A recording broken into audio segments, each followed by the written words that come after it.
এইটা ছিল তিতে ছাড়া করলা ভাজি। ইনগ্রেডিয়েন্ট লবণ, হলুদ আর জিরে, আর শুকনো মরিচ তো আছেই। করলা ভাজি করলে তিতে হয়?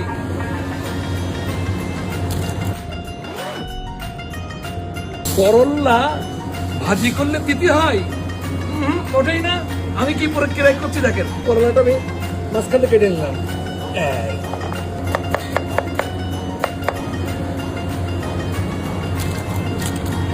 কেটে নিয়ে ভালো করে ওয়াশ করে নেন। এই যে নিশ্চয় সেকে নেব। এইবার এটা ধরে নিলাম না, 1 টেবিল স্পুন লবণ দেওয়া হয় নর্মাল ভাবে। But don't too much pressure দেবেন না, আস্তে আস্তে করবেন। ঢেলে দিলাম।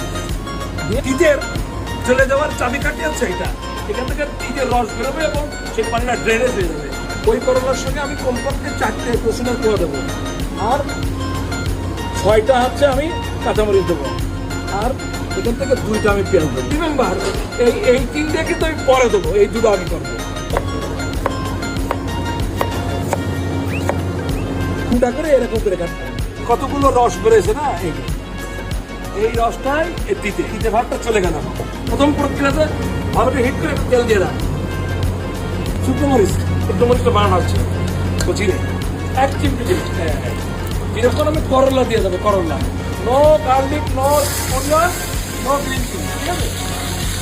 70% কুক হবে। এটার থেকে যে পানি বেড়ে গেছে ওইগুলো দিতে কড়াইতে লাগবে না, চিপাট যাবে না। আমরা বলি চিপাট নেই যায় 50% হয়ে গেলে আমি কোনো হলুদ দিলি, কোনো লবণ দিলি, কিছু না, এটা ভাজি হবে। 50% হয়ে গেছে, 50%।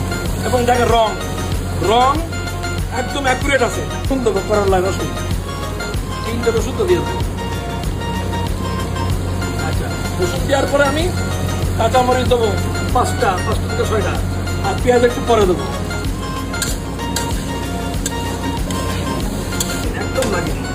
একদম লাগে 3টে পেঁয়াজ দিয়ে দেবো, বড় 3টে পেঁয়াজ দিয়ে।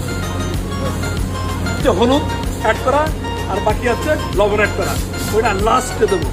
হলুদ লাস্টে দেবো, কিন্তু হলুদের গন্ধ থাকবে না। That is my tricks. করলা ভাজি তিতে ছাড়া, এইটাই তার সঠিক পদ্ধতি। ইনগ্রেডিয়েন্ট লবণ, হলুদ আর জিরে, আর শুকনো মরিচ তো আছেই। আর এই ছিল আমার ইনগ্রেডিয়েন্ট। 95% হয়ে গেছে।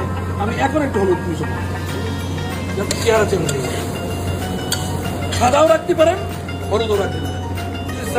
করলা ভাজি আলু দিয়ে। হ্যাঁ, এইটা ছিল তিতে ছাড়া করলা ভাজি বানানোর পদ্ধতি। আমি শেফ জাহিদ।